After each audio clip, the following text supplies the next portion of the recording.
Today in the hospital, we see our friend Mr. Murphy. Mr. Murphy was not the best of the patients, and he was known to not follow the schedule. After waking up, Mr. Murphy found that his beard was scruffy and his chest was hairy. But Mr. Murphy didn't stop to get shaved. Now we see his fellow patient, Dave Hardy.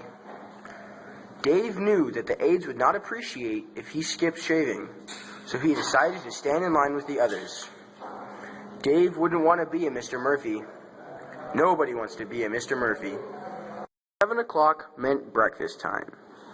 All of the patients finished eating breakfast at 7:15, and they knew they could not leave until 7:30. Mr. Murphy, excited to start playing cards, rushed out of the breakfast room, disregarding the rules.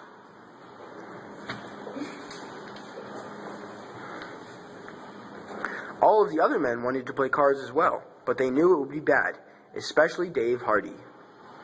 Dave reassured them that the nurse would punish them if they left early. They didn't want to be a Mr. Murphy. Nobody wants to be a Mr. Murphy.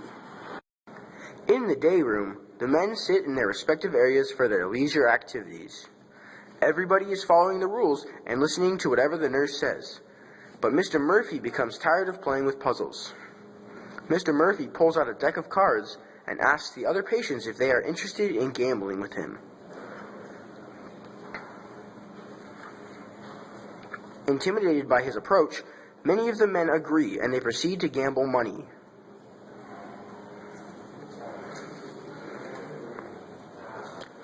Dave Hardy, who is just sitting down cooperating with the rules, notices the men are gambling money. He knows the nurse only allows them to gamble cigarettes. He walks over telling them that what they are doing is wrong and the nurse will punish them soon enough. Dave knew that he and the other men should not be a Mr. Murphy. It is 8 o'clock, which means it is time for medications. These medications are necessary for the men in order to stay healthy. The patients understand the importance of the medications and always take them. Mr. Murphy also knew that these medications were important, and he noticed that his head was hurting a little. But Mr. Murphy just went along without taking his medications, knowing that something bad might happen. Dave, who arrived shortly after Mr. Murphy, waited patiently in line, knowing that he would need his medications or something terrible might happen to him. He wouldn't want to be a Mr. Murphy. Nobody wants to be a Mr. Murphy. The 1 o'clock meeting was just about to begin, and all the men were sitting quietly in their seats as the nurse initiated the meeting. The nurse brought up many topics to discuss and began asking questions when Mr. Murphy abruptly stood up and started shouting ideas to vote on. Mr. Murphy intimidatingly asks the other men to vote for his plans without taking into recognition the nice, organized meeting that the nurse had prepared.